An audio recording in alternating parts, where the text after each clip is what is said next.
मेरी शादी को काफ़ी समय हो चुका था, लेकिन मेरे पति ने मुझे हाथ भी नहीं लगाया था। मेरी सास रोज़ाना कमरे में बादाम वाला दूध लेकर आती और कहती, "इसे अपने पति को पिला देना। इस दूध को पीने के बाद मेरा बेटा तुम्हारे साथ पति-पत्नी का रिश्ता ज़रूर बनाएगा।" लेकिन मेरा पति दूध पीता नहीं था, बल्कि उसे वॉश बेसिन में फेंक देता था। मुझे बहुत गुस्सा आता था। एक दिन मैंने उसे दूध वॉश बेसिन में फेंकने नहीं दिया और खुद ही पी लिया। थोड़ी देर बाद जो हुआ, मेरे रोंगटे खड़े हो गए। ना जाने क्यों रेयान रोज ग्लास का दूध फेंक देता। मुझे उसकी यह हरकत बहुत बुरी लगती थी। मैंने उसे कई बार मना भी किया और कहा कि जब मम्मी जी इतने प्यार से दूध लेकर आती हैं तो फिर उसे पी लिया करो, लेकिन वह बात ही नहीं मानता था और उस दूध को फेंक देता था। लेकिन आज मैंने सोच लिया था कि उसे दूध फेंकने नहीं दूंगी, इसलिए मैंने उससे दूध लेकर साइड टेबल पर रख दिया। उसने मुझे कहा कि दूध फेंक दो। मैंने कहा मैं थोड़ी देर में फेंक देती हूँ और फिर थोड़ी देर बाद मैंने वह दूध पी लिया। लेकिन मुझे नहीं पता था कि दूध पीने के बाद मेरे साथ। मेरा नाम प्रिया है। मेरी उम्र 26 साल है। मैं एक विधवा औरत हूँ और विधवा होने के बाद अपने ससुराल में ही रह रही हूँ। मेरी शादी 1.5 साल पहले मानव से हुई थी। मानव मेरी दोस्त का रिश्तेदार था। ये रिश्ता मानव की मर्जी और पसंद के मुताबिक हुआ था। हमारा इन लोगों से मिलना जुलना तो नहीं था, लेकिन मेरी दोस्त की बहन की शादी में हमारी मुलाकात हुई। मानव को मैं पहली नज़र में ही अच्छी लगी थी। मेरी मम्मी वैसे भी मेरे रिश्ते के लिए बहुत परेशान थी, इसलिए मानव का रिश्ता आते ही उन्होंने फ़ौरन स्वीकार कर लिया था। दरअसल मैं जब 4 साल की थी तभी मेरे पापा की मृत्यु हो गई थी और उसके बाद मम्मी ने अकेले तनहा मेरी परवरिश की थी। मेरा और कोई भाई बहन नहीं था। मैं अपनी मम्मी की इकलौती औलाद थी, इसलिए मम्मी की खुशियों का इकलौता सहारा मैं ही थी। मम्मी ने छोटी मोटी नौकरियां करके मेरी परवरिश की। वह तो भगवान की कृपा थी कि घर अपना था, जिसके कारण काफ़ी आसानी रही थी। मैं जब 18 साल की हुई तो मम्मी ने मेरा रिश्ता देखना शुरू कर दिया, लेकिन लड़के वालों की तो बहुत ज़्यादा डिमांड थी। वह दहेज में हर चीज़ चाहते थे और मम्मी बेचारी कैसे लड़के वालों की डिमांड के अनुसार इतना ज़्यादा दहेज देती। इसलिए समय गुजरता रहा। मेरा हुस्न और मेरी पढ़ाई भी मेरे किसी काम ना आ सकी और देखते देखते मैं 24 साल की हो गई। मम्मी की अब रातों की नींद उड़ चुकी थी और उन्हें एक पल भी चैन नहीं था। वह चाहती थी कि उनके मरने से पहले मेरी शादी हो जाए और अक्सर वह इस बात का इजहार भी करती रहती, क्योंकि मेरे रिश्ते की परेशानी ने मम्मी को ब्लड प्रेशर और शुगर जैसी बीमारी दे दी थी। वह रातों को सो नहीं पाती थी। मैं हालांकि उन्हें बहुत समझाती थी कि आप अपनी सेहत खराब मत करो, आप भगवान पर भरोसा करो, लेकिन वह माँ थी, उनको मेरे भविष्य की चिंता थी। इसलिए वह मेरा घर बसा हुआ देखना चाहती थी। मम्मी ने तो रिश्तेदारों से भी मिलना जुलना कम कर दिया था, क्योंकि लोग हमदर्दी जताते थे और गरीब समझकर दान देने की कोशिश करते, जबकि मेरी मम्मी बहुत खुददार थी। उनको यह गवारा नहीं था, इसलिए रिश्तेदारों के घर जाना ही छोड़ दिया था। एक दिन मेरी एक दोस्त अपनी बहन की शादी का कार्ड लेकर आई और उसने मेरी मम्मी से कहा, "आंटी, आप और प्रिया शादी में जरूर आना।" मम्मी ने कहा, "ठीक है बेटा, हम दोनों मिलकर जरूर आएंगे और शादी में भरपूर एंजॉय करेंगे।" क्योंकि बहुत समय से हम दोनों माँ बेटी कहीं पर नहीं गए थे, इसलिए मैंने अपने लिए खास तौर पर पिंक कलर का गाउन तैयार करवाया और मम्मी को साथ लेकर शादी में चली गई। शादी में मानव और उसकी मम्मी मौजूद थी। मानव ने मुझे पहली नज़र में ही पसंद कर लिया और यूं मेरी शादी झटपट ही तय हो गई। मैं ब्याह कर मानव के घर चली आई। मानव एक बहुत अच्छे और प्यार करने वाले पति साबित हुए थे। मैं बहुत खुशकिस्मत थी कि मानव मेरी ज़िंदगी में आए। मानव ने हर तरह से मेरा ख्याल रखा और उनकी कोशिश होती कि मेरी हर ज़रूरत को पूरा कर सके। मम्मी भी हमें खुश देखकर बहुत खुश थी। मेरी सास कभी अच्छी तो कभी बुरी हो जाती, लेकिन मैं नज़रअंदाज कर देती थी, क्योंकि घरों में ऐसी छोटी मोटी मामूली बातें हो जाती है। 1.5 साल कैसे गुजर गए पता ही नहीं चला। मानव मुझे बहुत कम मायके जाने देते थे, क्योंकि उनका कहना था कि मैं तुम्हारे बगैर एक पल भी नहीं रह सकता हूँ। इसलिए वह मुझे मायके में रात को नहीं रहने देते थे। अपने साथ लेकर जाते थे और अपने साथ लेकर ही वापस आ जाते थे, क्योंकि उनका कहना था कि मैं तुम्हारे बगैर एक पल भी नहीं रह सकता हूँ। इसलिए वह मुझे मायके में नहीं रुकने देते थे, अपने साथ लेकर जाते थे और मम्मी से मिलवाकर साथ ही ले आते थे। लेकिन उस दिन मम्मी की तबीयत बहुत ज़्यादा खराब थी, जिसकी वजह से मैं बहुत परेशान थी। मेरी परेशानी को देखते हुए मानव ने मुझे मम्मी के पास रात को रुकने की अनुमति दे दी और कहा कि तुम आज यहीं पर रुक जाओ, आंटी की हालत ठीक नहीं है, मैं कल किसी समय आकर तुम्हें ले जाऊंगा। मैं खुद भी अपनी माँ के पास रुकना चाहती थी, लेकिन मानव की वजह से उनसे कह नहीं पा रही थी। लेकिन जब मानव ने खुद कह दिया तो फिर मैं खुशी खुशी माँ के पास रुक गई थी। लेकिन मुझे नहीं पता था कि मेरा यहाँ पर रुकना मेरी सारी ज़िंदगी की बर्बादी बन जाएगी। मुझे ऐसा दुख मिलेगा जिससे मैं कभी नहीं निकल सकूंगी। मानव मुझे छोड़कर वापस चले गए थे। मम्मी की हालत भी अच्छी नहीं थी। मैंने उनको दवा देकर लिटा दिया और उनके लिए दूध गर्म करने किचन में चली आई, क्योंकि गर्म दूध पीने के साथ उनको काफ़ी अच्छा महसूस होता था। मम्मी को दूध पिलाकर मैं उनके पास ही सोने के लिए लेट गई और बिल्कुल इसी तरह उनके साथ लग गई जैसे शादी से पहले उनके साथ लिपट कर सोया करती थी। लेकिन थोड़ी ही देर बाद, करीब रात के 10 बजे, एक फ़ोन आया जिसने मेरी दुनिया ही उजाड़ कर रख दी। फ़ोन मानव के घर से आया था। फ़ोन पर मानव का छोटा भाई रेयान था, जिसका कहना था कि भाभी, भाई हम सबको छोड़कर चले गए। हमारी दुनिया उजड़ गई है, हम अनाथ हो गए हैं, भाई मर गए हैं।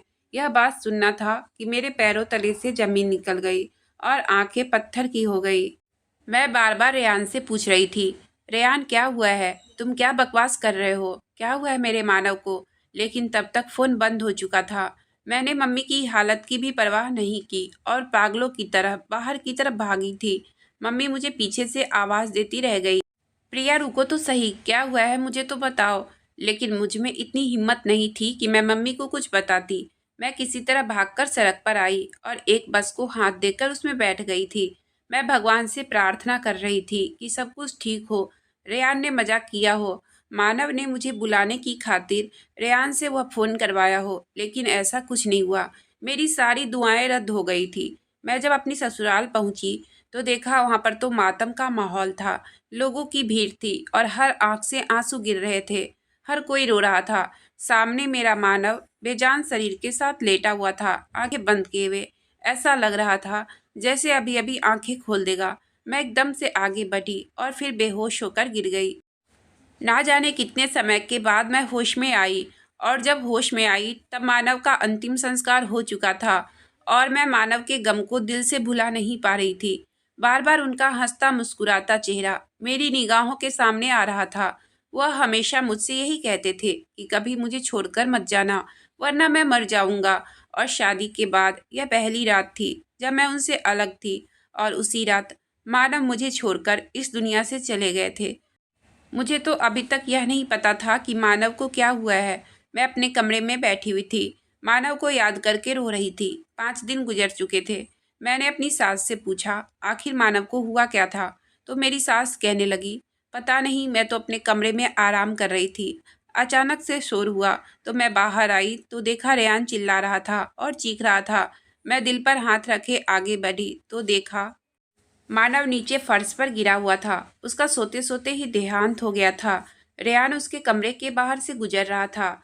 मानव को जमीन पर गिरे देखकर उसके पास चला गया, जिसकी वजह से उसे मानव की मौत का पता चल गया। मेरी सास रोते हुए कहने लगी और मैं खाली खाली निगाहों से उन्हें देखती रह गई। ऐसा लगने लगा जैसे मानव की मौत की मैं ही जिम्मेदार हूँ। अगर उस रात मैं मानव के पास होती तो शायद वह इस तरह तड़प तड़प कर अपनी जान ना देता। पता नहीं उसके साथ क्या हुआ था। कोई भी तो उसके पास उसकी मदद के लिए नहीं था। काश उस रात मैं उसके पास होती। अच्छा भला जवान, स्मार्ट और सेहतमंद मानव कैसे एकदम मौत की नींद सो सकता था। मेरे दिल को किसी भी तरह चैन नहीं आ रहा था। मेरा तो कोई सहारा भी नहीं था। मानव की कोई निशानी नहीं थी जिसके साथ लगकर मेरा दिल बहल जाता। मानव को गए 2 महीने हो गए थे। मैं वापस अपनी माँ के घर जाना चाहती थी, लेकिन मेरी सास ने मुझे जाने नहीं दिया। वह कहने लगी, तुम मेरे मानव की निशानी हो, तुमसे मुझे मानव की खुशबू आती है, मैं तुम्हें वापस नहीं जाने दूंगी। इसलिए मैं उनके पास ही रह गई। मम्मी से जब मैंने पूछा तो उनका भी यही कहना था कि यह तुम्हारी अपनी मर्जी है।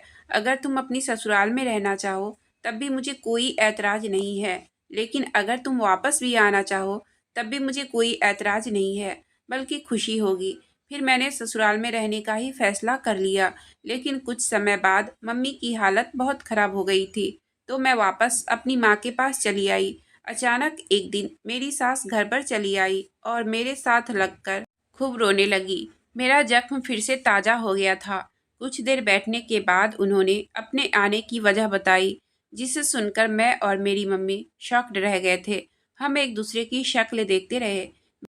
मेरी सास के आने का कारण जानकर मम्मी खामोश हो गई और कहने लगी, मैं यह फैसला अकेले नहीं कर सकती, इसलिए मुझे प्रिया से पूछना पड़ेगा। अगर प्रिया की मर्जी हुई तो मैं आपको हाँ में जवाब दे दूंगी, वरना फिर आप गुस्सा मत करना। मेरी मम्मी ने नरमी से बात करके उन्हें समझा दिया। तो मेरी सास के जाने के बाद मम्मी ने मुझसे इस रिश्ते के बारे में राय जानना चाहा, तो मैंने साफ तौर पर मना कर दिया और कहा कि मैं मानव के साथ बेवफाई नहीं कर सकती हूँ। मुझे रेयान से शादी नहीं करनी है, इसलिए आप रेयान की माँ को साफ साफ मना कर दो। उस घर में मैं मानव की दुल्हन बनकर गई थी और अब दोबारा उसी घर में रेयान की दुल्हन बनकर जाऊं, यह मुझे गवारा नहीं है। मम्मी ने मेरा फैसला मेरी सास तक पहुंचा दिया, लेकिन मेरी सास ने तो यह इनकार जैसे दिल पर ले लिया और बिस्तर से लग गई। उनकी तबीयत खराब हो गई थी और वह बार बार मुझे बुलाने लगी थी। रेयान ने मुझे फ़ोन करके मेरी सास की हालत के बारे में बताया और कहा कि आप बस एक बार आ जाइए, मम्मी की हालत बहुत ख़राब है और वह बार बार आपको पुकार रही है। आप एक बार आ जाएंगी तो शायद उनका दिल बहल जाएगा और वह आपके इनकार के सदमे से बाहर निकल सकेगी। रेयान की बात पर मैं खामोश हो गई थी और फिर मैंने रेयान से कहा कि मुझे तुमसे शादी पर ऐतराज़ नहीं है। असल में मैं शादी ही नहीं करना चाहती हूँ। एक बार मैंने शादी कर ली है और अब शादी नहीं करना चाहती हूँ। मैं पूरी ज़िंदगी अपने मानव के नाम पर जीना चाहती हूँ, इसलिए मुझे माफ़ कर देना। लेकिन मेरी बात सुनकर वह कहने लगा, मैं खुद भी आपसे शादी के लिए तैयार नहीं हूँ। आप मेरे लिए बहुत ही सम्मान का स्थान रखती हैं। मैंने हमेशा आपको अपनी भाभी समझा है और आपको इज्जत और सम्मान दिया है, इसलिए मैं आपसे शादी के बारे में सोच भी नहीं सकता हूँ। मैंने माँ को भी मना कर दिया था, लेकिन वह नहीं मान रही हैं। वह आपसे बहुत मोहब्बत करती हैं, क्योंकि आप मानव भाई की पत्नी थी और अब उनकी विधवा हैं। इसलिए माँ आपको अपने साथ अपनी ही नज़रों के सामने रखना चाहती है। लेकिन अगर आप राजी नहीं हैं तो कोई बात नहीं है, मैं माँ को मना लूँगा। आप बस कभी कभी माँ के पास आ जाया करो।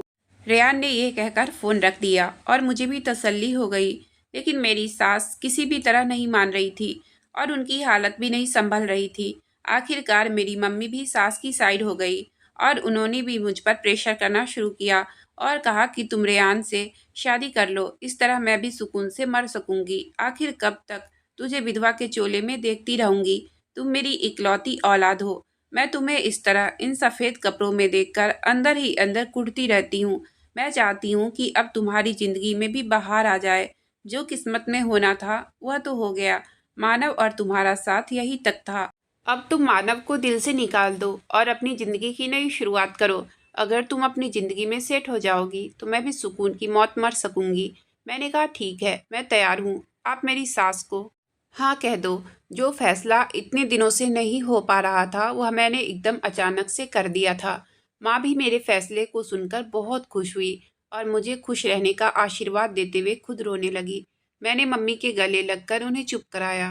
मैं खुद भी अपने इस फैसले पर एकदम से हैरान हो गई थी, लेकिन कहीं न कहीं एक सुकून यह भी था कि इस तरह मैं मानव के साथ जुड़ी रहूंगी। कल अगर मेरी माँ कहीं और मेरी शादी कर देती हैं तो मैं मानव को इतनी आज़ादी से याद नहीं कर सकती थी, जिस तरह उनके अपने घर में उनके छोटे भाई के सामने कर सकती हूँ। और फिर वह घर मानव का था। उस घर से मानव की यादें जुड़ी थी। वह कमरा जिसमें मैंने और मानव ने खूबसूरत पल गुजारे थे, वह कमरा मुझसे छिन जाता। लेकिन रेयान से शादी करने के बाद वह घर हमेशा हमेशा के लिए मेरा हो जाता। मैं मानव से हमेशा जुड़ी रहती। यही सब सोचकर मैंने यह फैसला कर लिया था। मम्मी ने सुबह होते ही मेरी सास को यह खबर पहुंचा दी थी और वह उसी दिन मिठाई लेकर मेरे पास चली आई और उन्होंने मेरा मुंह मीठा करवाया था। मेरी सास ने बैठे बैठे 2 दिन बाद की शादी की तारीख भी पक्की कर दी थी। मैं इतनी जल्दी तैयार नहीं थी, लेकिन मेरी सास कहने लगी, शुभ काम में देर नहीं करनी चाहिए और मैं नहीं चाहती हूँ कि मेरी बेटी अब और मुझसे ज़्यादा दूर रहे। अपनी सास की इतनी मोहब्बत पर मैंने उनकी रजामंदी के आगे सर झुका दिया था और 2 दिन बाद मेरी और रेयान की शादी बिल्कुल ही साधारण तरीके से हो गई। अब मैं रेयान के साथ विदा होकर ससुराल वापस आ गई। मुझे नहीं मालूम था कि रेयान इस रिश्ते पर राजी था या नहीं, लेकिन वह मुझे जरा चुप चुप लग रहा था। इससे पहले तो रेयान के साथ मैं काफ़ी सहज थी। रेयान भी मुझसे काफ़ी बात कर लिया करता था, लेकिन अब रिश्ता बदल गया था, इसलिए कुछ अंदाज़ा नहीं था कि आगे हम एक दूसरे के साथ कैसे व्यवहार करने वाले हैं। इस घर में मेरी हैसियत तो एक बहू की ही थी, लेकिन अब मेरा कमरा बदल चुका था। पहले मैं मानव के कमरे में थी और अब मैं रेयान के कमरे में आ गई थी। आज की रात मेरी सुहाग रात थी, लेकिन दिल में कोई उमंग नहीं थी, बल्कि मुझे बहुत अजीब लग रहा था। मुझे मानव की याद आ रही थी और आंखों से आंसू आ रहे थे। थोड़ी देर बाद रेयान कमरे में आया तो मैं जल्दी से सिमट कर बैठ गई। रेयान मेरे करीब आकर बैठ गया। मैंने सोच लिया था कि मैं रेयान से बात करूंगी कि वह मुझे कुछ दिन का समय दे। मैं इस रिश्ते को पहले दिल से स्वीकार करना चाहती थी, लेकिन उसने कसकर मेरा हाथ पकड़ लिया। मैं उसकी इस हरकत पर दंग रह गई। मुझे उससे बिल्कुल भी यह उम्मीद नहीं थी। वह इतनी जल्दी कैसे भाभी और देवर के रिश्ते को भूल सकता था। भले ही अब मैं उसकी पत्नी थी, लेकिन कल तक मैं उसकी भाभी थी। मैंने जल्दी से अपना हाथ रेयान के हाथ से छुड़ा लिया। रेयान कहने लगा, प्रिया, अब तुम मेरी पत्नी हो, तुम पर मेरा पूरा हक है, मुझसे यूं दूर मत जाओ। यह कहकर रेयान मेरे और करीब आ गया, इससे पहले कि वह अपने पति होने का हक पूरा करता। एकदम ऐसा लगा जैसे उसको बिजली का झटका लगा हो और वह जल्दी से मुझसे दूर होकर बैठ गया। उसके चेहरे पर डर साफ दिखाई दे रहा था। ऐसा लग रहा था जैसे उसने कोई भयानक चीज देख ली हो। उसकी आंखें फटी की फटी रह गई। फिर वह मुझसे खुद ही कहने लगा कि आप बेड पर सो जाओ और मैं सोफे पर सो जाता हूँ। मुझे भी इस बात पर कोई ऐतराज नहीं था, बल्कि इस बात का सुकून था, क्योंकि मैं खुद उससे बहुत झिझक महसूस कर रही थी। इसलिए मैंने चुपचाप उठकर अपने कपड़े चेंज किए और सोने के लिए लेट गई। मुझे यहाँ पर नींद नहीं आ रही थी। बार बार मानव का ख्याल दिमाग पर छा रहा था। ऐसा लग रहा था कि जैसे मानव से बेवफाई की हूँ और वह मुझसे शिकायत कर रहे हैं। मैं ख्यालों ही ख्यालों में उनसे माफ़ी मांग रही थी। रेयान तो ना जाने कब का सोफे पर सो चुका था, लेकिन मेरी आंखों से नींद कोसों दूर थी। और फिर ना जाने किस समय मेरी आंख लग गई। सुबह के समय जब मैं कमरे से बाहर निकली तो मेरी सास ने मुझे गहरी नज़रों से देखते हुए खुश रहने का आशीर्वाद दिया। मैं खामोश नज़रों से उन्हें देखती रह गई। कुछ दिन इसी तरह गुजर गए। एक दिन मेरी सास मुझसे कहने लगी, बेटा, रेयान तुम्हारे साथ अच्छे से तो रहता है ना? मैंने कहा कि मम्मी सब ठीक है। तो कहने लगी, क्या तुम दोनों के बीच पति पत्नी वाला संबंध बना है या नहीं?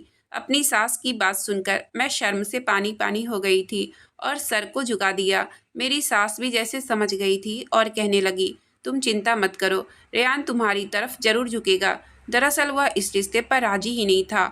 मैंने उसको शादी करने के लिए राजी किया था, लेकिन वह जरूर तुम्हारी तरफ आएगा और तुम्हें एक अच्छे और सच्चे पति जैसे मोहब्बत देगा। मैंने अपनी सास की बात सुनकर सर झुका दिया। रेयान और मेरी शादी को 1 महीने गुजर गए थे, लेकिन शादी की पहली रात रेयान जो बेकरारी से मेरे पास आया था, अब वह बेकरारी खत्म हो चुकी थी। अब रेयान मेरे करीब नहीं आता था, वह मुझसे दूर दूर रहता था। ऐसा लगता था कि जैसे वह मेरे करीब तो आना चाहता है, लेकिन पता नहीं उसे कोई चीज रोक रही हो। रेयान की हालत अब मुझे अजीब सी लगने लगी थी। वह रात को अचानक उठकर बैठ जाता था और बहुत देर तक कमरे में इधर से उधर टहलता रहता था। मैंने उसे पूछा भी, लेकिन उसने मुझे कुछ नहीं बताया। एक दिन मैंने अपनी सास से बात की। मेरी सास यह सब सुनकर हैरान रह गई। उन्होंने पूछा, क्या रेयान ने तुम्हें एक बार भी हाथ नहीं लगाया? तो मैंने सर झुका दिया और वह मेरी चुप्पी का मतलब समझ गई। मेरी सास भी परेशान हो चुकी थी। हम दोनों के बीच पति पत्नी वाला कोई संबंध नहीं बना था। मेरी सास किसी सोच में डूब गई थी। उसी रात मेरी सास ने रेयान को अपने कमरे में बुलाया और पता नहीं दोनों माँ बेटे कमरे के अंदर क्या बातें कर रहे थे। फिर अगली रात जब मैं कमरे में चली गई तो मेरी सास कुछ देर बाद ही दूध का ग्लास लेकर आई, जिसमें बादाम मिला हुआ था। कहने लगी, यह रेयान को पिला देना, उसका दिल तुम्हारी तरफ जरूर झुकेगा, उसके दिल में तुम्हारे लिए मोहब्बत बढ़ेगी। मैंने उनकी बात सुनकर सर हिला दिया और दूध साइड टेबल पर रख दिया। कुछ देर बाद ही रेयान भी कमरे में आ गया और मैंने उसे कहा कि यह दूध पी लो, लेकिन उसने अजीब हरकत की। उसने वह दूध का ग्लास उठाकर वॉश बेसिन में फेंक दिया। मैं उसकी इस हरकत से हैरान रह गई। मैंने उसे कुछ नहीं कहा। सुबह अचानक मेरी सास ने रेयान से पूछ ही लिया, क्या तुमने दूध पिया था? तो वह कहने लगा, नहीं, भाई ने सपने में आकर मना कर दिया था, तो मैंने उसे नहीं पिया। अब हर रोज ऐसा ही होता था। मेरी सास बादाम मिला दूध मुझे कमरे में पकड़ा देती थी और कहती थी कि रेयान को पिला देना, लेकिन मैं रेयान से कहती तो वो दूध पीता ही नहीं था, उल्टा वॉश बेसिन में फेंक देता था। मुझे रेयान पर अब गुस्सा आने लगा था कि आखिर वह ऐसा क्यों करता है। और सास पर भी गुस्सा आता था कि अगर वह दूध नहीं पीता है तो वह उसे दूध ना दिया करे। इस तरह रोज दूध को फेंकने से क्या फायदा। लेकिन मेरी सास भी रोजाना दूध का ग्लास कमरे में रख जाती थी और रेयान भी रोजाना वह दूध फेंक देता था। उस दिन तो मैं रेयान के साथ इस बात पर लड़ पड़ी थी कि यह जो तुम कर रहे हो वह बहुत गलत है। आखिर मम्मी इतने प्यार से तुम्हें दूध का ग्लास देकर जाती हैं और तुम हो कि उसे फेंक देते हो। कितनी बुरी बात है। इस तरह दूध का अपमान होता है। खाने पीने की चीज़ों का सम्मान करना चाहिए और इससे मम्मी का दिल भी तो टूटता है। रेयान कुछ पल खामोशी से मुझे देखता रहा और फिर कहने लगा, मैंने आपको पहले ही कहा था कि भाई ने सपने में आकर मुझे मना किया है कि दूध मत पीना। इस वजह से मैं दूध नहीं पीता हूँ। मम्मी को भी यह बात समझना चाहिए, लेकिन ना जाने क्यों वह नहीं समझती हैं। उसने यह जवाब दिया तो मैं चुप हो गई। मुझे समझ नहीं आ रहा था कि रेयान के साथ क्या समस्या है। रेयान ने मुझसे शादी तो कर ली थी, लेकिन अभी तक हमारे बीच कोई भी रिश्ता पैदा नहीं हो पाया था। जो पति पत्नी के बीच होता है वह मेरे और रेयान के बीच नहीं था। मैंने भी कोशिश नहीं की थी और वह भी मेरे साथ अजनबी जैसा सुलूक करता था और मैं भी उससे दूरी बनाकर रखती थी। पहले हमारा जो संबंध था वह देवर भाभी का था, अब तो वो भी नहीं रहा। पहले कम से कम मैं भाभी होने के नाते उससे काफ़ी बातचीत कर लिया करती थी और वह भी मुझसे काफ़ी बातें कर लिया करता था। लेकिन अब वह देवर भाभी वाला रिश्ता खत्म हो गया था। अब जब भी वह मुझसे बात करता तो उसके शब्दों में झिझक होती थी और मैं भी उससे बातें करते हुए झिझक महसूस करती थी। उन्हीं दिनों अचानक से मेरी मम्मी की तबीयत खराब हो गई और मैं मम्मी के पास आ गई। मैंने मम्मी की खूब सेवा की और मेरी मम्मी अब बिल्कुल ठीक हो गई थी। उन्हीं दिनों मेरी एक पुरानी दोस्त भी अपनी ससुराल से मायके आई थी। उसे पता चला कि मैं भी मायके आई हूँ तो वो मुझसे मिलने मेरे घर आई। मैं उसे देखकर बहुत खुश हुई और मैंने कहा, मैं भी तुम्हारे बारे में ही सोच रही थी और तुमसे मिलने के लिए आज तुम्हारे घर जाने वाली थी। चलो अच्छा हुआ तुम आ गई। कितने दिन हो गए थे हमें मिले हुए। मैंने उसका बहुत अच्छे से स्वागत किया और फिर उसके साथ इधर उधर की बातें करने के दौरान समय गुजारने का एहसास ही नहीं हुआ। अचानक उसने मुझे बातों बातों में रेयान के बारे में पूछ लिया। तुम्हारा देवर, मेरा मतलब है तुम्हारा पति, तुम्हारे साथ ठीक तो है ना। तो मैंने गहरी सांस भरकर कहा, वह ठीक है, बस मेरे दिल से कभी मानव की याद नहीं जाती है। मैं कोशिश तो करती हूँ कि रेयान के साथ सच्चे दिल से अपने रिश्ते की शुरुआत करूँ और उसके साथ शादीशुदा ज़िंदगी की शुरुआत करूँ। उसे पत्नी होने का सारा हक और प्यार दूँ। लेकिन क्या करूँ, घर भी एक है और उस घर में पहले मानव की पत्नी बनकर गई थी और अब रेयान की पत्नी बनकर रह रही हूँ। तो मेरे लिए ये बहुत मुश्किल है इतनी जल्दी पुरानी यादों से पीछा छुड़ाना। मैंने कहा तो मेरी दोस्त ने सर हिला दिया और मेरे हाथ पर हाथ रखकर कहने लगी, बस तुम हिम्मत मत हारना। कोशिश करो कि मानव भाई की यादों को दिल से निकाल कर रेयान को खुले दिल से अपना लो। फिर देखना ज़िंदगी कितनी खूबसूरत हो जाएगी। मैंने भी उसकी बात पर सर हिला दिया और फिर मेरी दोस्त चली गई। उसके जाते ही मैंने मम्मी से कहा कि मम्मी, कल मैं अपने घर वापस चली जाऊंगी। बहुत दिन हो गए हैं। मेरी सास और रेयान ना जाने किस तरह गुजारा कर रहे होंगे। मेरी बात सुनकर मम्मी कहने लगी, हाँ मैं भी तुम्हें यही कहने वाली थी कि तुम्हें काफ़ी दिन हो गए हैं। तुम 2-4 दिन के लिए चली जाओ, फिर बाद में चाहे तो आ जाना। मैंने सर हिला दिया और उठकर कमरे में आ गई और अपने कपड़े बैग में रखने लगी। सुबह होते ही नाश्ता करके मैंने माँ से कहा, माँ अब मैं जा रही हूँ, और यह कहकर मैं चली आई। मेरी सास मुझे देखकर बहुत खुश हुई और कहने लगी, मैं तुम्हें बहुत याद कर रही थी और कह रही थी कि इतने दिन हो गए हैं मेरी बेटी घर वापस नहीं आई। अच्छा हुआ तुम खुद ही आ गई। शाम को जब रेयान घर आया तो उसने मुझे देखा तो एकदम से ठिठक कर रुक गया, जैसे कुछ कहते कहते रुक गया हो। फिर वह कमरे में चला गया। मुझे थोड़ी सी मायूसी हुई। मुझे लगा कि रेयान मेरे इतने दिनों की गैर मौजूदगी को महसूस किया होगा और मुझे एक बार बताएगा ज़रूर कि उसने मुझे मिस किया। लेकिन उसने तो कोई भी बात नहीं की, बल्कि खामोशी से चला गया। मैंने सोचा शायद अपनी माँ के सामने कहने से हिचक रहा हो। कमरे में जाकर मुझसे ज़रूर कहेगा कि मैं तुम्हें मिस किया था। लेकिन मैं कमरे में गई तब भी रेयान कुछ नहीं बोला और हमेशा की तरह मेरी सास फिर से दूध का ग्लास लेकर आई। लेकिन रेयान कमरे में मौजूद नहीं था। कपड़े चेंज करने के बाद रेयान बाहर चला गया था। मैंने अपनी सास से कहा कि आप इसे वापस ले जाइए। रेयान पीता तो नहीं है, बल्कि उल्टा इसे वॉश बेसिन में फेंक देता है। तो वह कहने लगी, तुम अगर प्यार से पिलाओगी तो वह ज़रूर पी लेगा। मैंने खामोशी से ग्लास लेकर रख दिया। मेरी सास चली गई तो ना जाने मेरे दिल में क्या ख्याल आया कि मैंने वह ग्लास उठाकर खुद पी लिया और बेड पर लेट गई। रेयान का इंतजार करते करते मेरी आंखों में नींद आने लगी थी। अभी कुछ ही देर गुजरी थी कि अचानक मुझे अपना मरा हुआ पति मानव दिखाई दिया।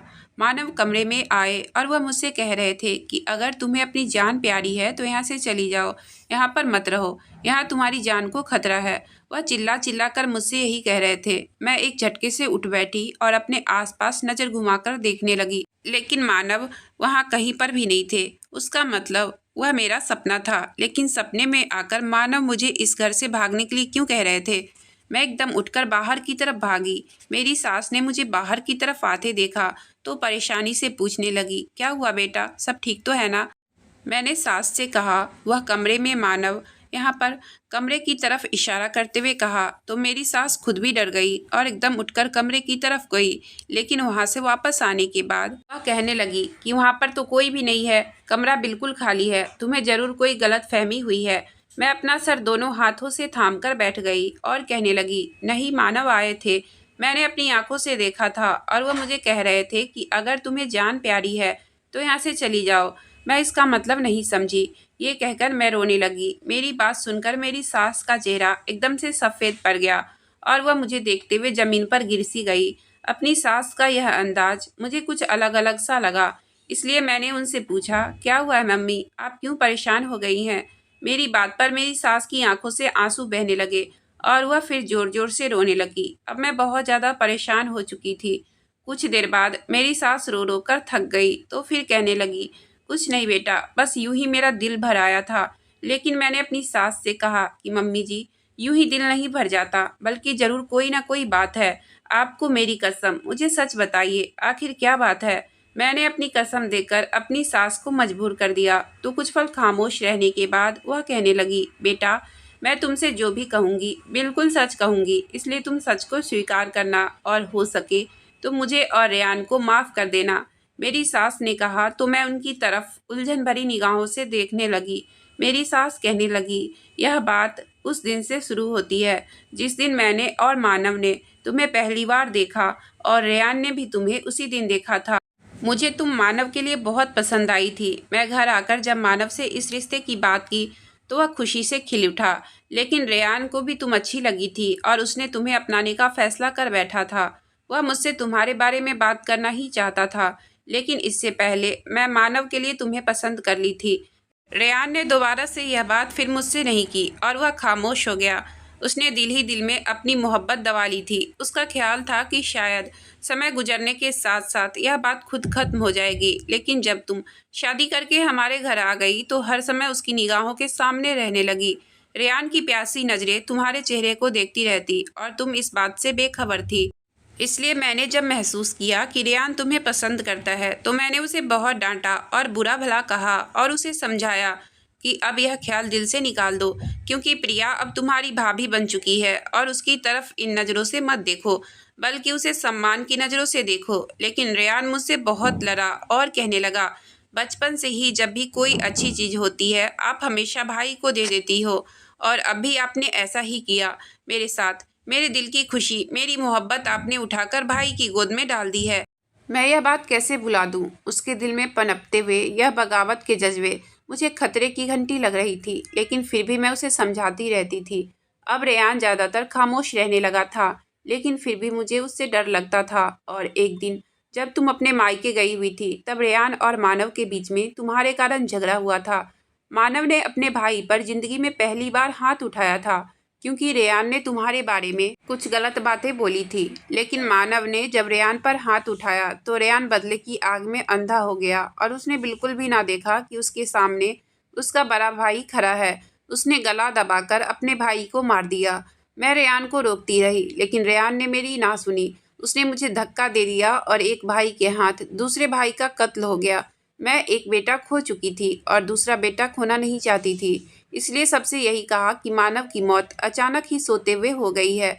अगर लोगों को सच्चाई पता चल जाती कि भाई ने भाई को मार दिया है तो मेरा एक बेटा तो वैसे ही मर गया था, दूसरा भी जेल की सलाखों के पीछे होता। मानव के मरने के बाद रेयान ने मुझे कहा कि जाकर प्रिया के लिए रिश्ता मांगो, मुझे उससे शादी करनी है। मैं खामोश निगाहों से उसे देखती रह गई। जिसे अभी भी इस बात का एहसास नहीं था कि उसने अपने भाई को मार दिया है। मैं तुम्हारे घर जाकर तुम्हारा रिश्ता ले आई और फिर तुम दोनों की शादी करवा दी। लेकिन शादी की पहली रात रेयान जैसे ही तुम्हारे करीब गया था, उसे अपने मरे हुए भाई की शक्ल दिखाई दी। मानव उसे अपनी आंखों के सामने साफ दिखाई दे रहा था और तभी तो डरकर रेयान तुम्हारे पास दोबारा नहीं गया था। जब भी वह तुम्हारे पास जाने की कोशिश करता है तो उसे मानव की शक्ल दिखाई देने लगती है और वह डर जाता है। जब मुझे पता चला कि तुम्हारे बीच अभी तक शादीशुदा संबंध नहीं बना है तो मैंने रेयान से बात की थी। रेयान ने मुझे सब बता दिया था कि मुझे भाई का चेहरा दिखाई देता है जैसे ही मैं प्रिया के करीब जाने की कोशिश करता हूँ। मैं मानव को तो खो चुकी हूँ, लेकिन मैं रेयान और अब तुम्हारा परिवार बनाना चाहती हूँ। मैं चाहती हूँ कि अब तुम दोनों जिंदगी में हंसी खुशी रहो, इसलिए मैं दूध में कुछ ऐसी चीज़ मिलाकर देती हूँ कि जिससे कि रेयान वह दूध पी ले और फिर उसे कुछ होश ना रहे और तुम दोनों के बीच शादीशुदा रिश्ता बन जाए। लेकिन अब रेयान को अपने भाई के मारने पर पछतावा हो रहा है, इसलिए वह यह जानबूझकर दूध नहीं पीता है और ना ही तुम्हारे करीब जाना चाहता है। वह अक्सर सपने में मानव को देखता है। मानव उसे नाराज नजर आता है तो उठकर बैठ जाता है। रेयान को अब अपने किए का पछतावा हो रहा है, इसलिए वह तुम्हारे करीब भी नहीं जाता है। वह मुझसे माफ़ी मांगता है, लेकिन मैं उसे कैसे माफ़ कर दूं जिसने मेरे बेटे को मुझसे छीन लिया। सिर्फ एक औरत को पाने की खातिर उसने मेरा घर उजाड़ दिया। अगर रेयान पहले इस बात को समझ लेता तो शायद आज हालात अलग होते, लेकिन उसने अपनी जलन और मोहब्बत में अंधे होकर एक ऐसा कदम उठा लिया कि मेरी दुनिया ही उजाड़ दी। लेकिन अब वह पछता रहा है। मैंने उसे समझाने की कोशिश की, जैसे भी हो अब तुम प्रिया के साथ अच्छे से रहने की कोशिश करो और उसे इज्जत और मोहब्बत दो। वह तुम्हारी पत्नी है। लेकिन वह कहता है, मैं जैसे ही प्रिया के करीब होने की कोशिश करता हूँ, भाई मेरे सामने आकर खड़ा हो जाता है और फिर मैं उसे दूर हो जाता हूँ। मैं यह सब नहीं बताना चाहती थी, लेकिन आज इस तरह तुमने मानव के बारे में कहा तो मैं तुम्हें यह सब बताने पर मजबूर हो गई हूँ, क्योंकि तुम्हें यह सब बातें जानने का पूरा हक है। लेकिन मेरी बेटी, मुझे माफ़ कर देना। मैं एक मजबूर और बेबस माँ थी। मैं अपने एक बेटे के बाद दूसरा बेटा खोना नहीं चाहती हूँ, इसलिए मैंने तुमसे और सब लोगों से यह झूठ बोला है। इसलिए मुझे माफ़ कर देना। मेरी सास ने मेरे आगे हाथ जोड़ते हुए कहा। लेकिन मैं अपने पति मानव की कातिल को यूं ही खुला कैसे घूमने दे सकती हूँ। आज जिसने अपने भाई को मारा है, कल को वो मुझे और अपनी माँ को भी मार सकता है। इसलिए मैंने भी अपनी सास के आगे हाथ जोड़ दिया और उनसे कहा कि मम्मी, मुझे माफ़ कर दो, लेकिन मैं रेयान को सज़ा दिलवा कर ही रहूँगी और मैं आपके बुढ़ापे का सहारा बनूँगी, क्योंकि रेयान कल को हमारे लिए भी खतरनाक साबित हो सकता है। मेरी सास ने कहा, ठीक है बेटा, तेरी जैसी मर्जी। रेयान अब जेल की सलाखों के पीछे है। उसे अपने किए की सज़ा मिल चुकी है। अगर आपको कहानी अच्छी लगी हो तो प्लीज़ वीडियो को लाइक और चैनल को सब्सक्राइब करें। आपका बहुत बहुत धन्यवाद।